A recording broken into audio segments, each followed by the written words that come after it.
Hi, good evening and welcome. This is day 10 of my year in gratitudes.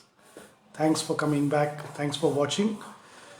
So, today's gratitude is on freedom, on the fact that we have the freedom to choose our government, to through that choose our policies and so on. So, for democracy and for freedom, basically, the larger aspect is freedom.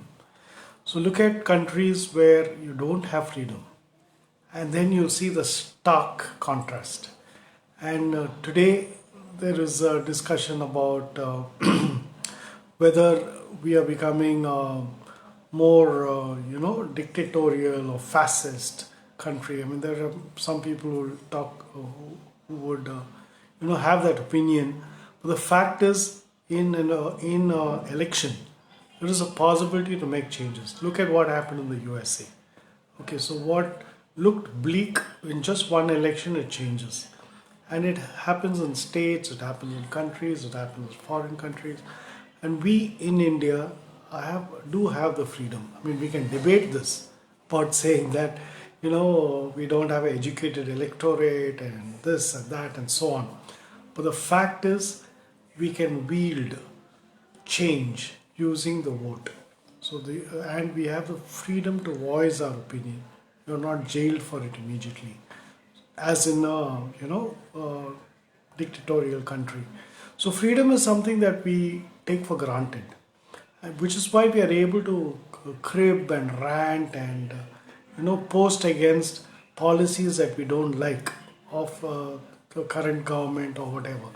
It's possible because you have freedom. If you don't have freedom, that's taken away, then then nobody at all will be talking against in public.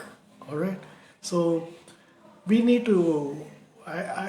My gratitude is the fact that I'm able to live in a free country, and that our rights we have the right to life, right to liberty, right to freedom of speech. We have so many rights which are enshrined for us. Whether it's corrupted in its execution, that is a different, question. But the fact is, we still have the right, and you can see it by so many people dissenting, by going against the government on various policies. So that shows that's a vibrant, democratic, free country. And I'm grateful that I live in such a country. I don't know how I would have been in a very dictatorial or closed country where the common man has no voice, and it's only a few people who decide the fate of your life, where you can work, what you can say or cannot say, and all of that.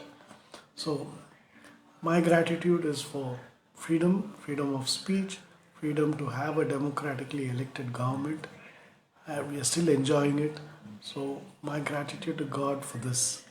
And I hope to continue to live in a free country all the while, because only when you don't have it do you realize how bad your plight would be. And so, this particular post is to recognize the fact that this freedom is to be cherished and we need to protect it, we need to take care of it. Each of us can do it by casting our vote, by engaging in the political process, by voicing your opinion in various forums, working towards change, educating people. All of this helps. Each of us in our own way can help people to have freedom of choice, to be able to decide for themselves, stand on their own feet, all right, and not, create a chamchagiri type of a government. Okay, thanks for watching. So this is Iggy signing off from day 10. Catch up again with you tomorrow. Thanks for watching this gratitude post on a daily basis. Take care. I hope you're enjoying it. You can please post below on what your gratitude is. Just spread the word, or you can post on your own wall about how you are grateful for what is happening in your life. Because this gratitude chain can be like it's a fission reaction. It can grow into a huge thing where positivity, feel good, attracting what you want in life, all of that can happen by just feeling grateful for what is happening right in your life. Thanks for watching. Take care and bye bye.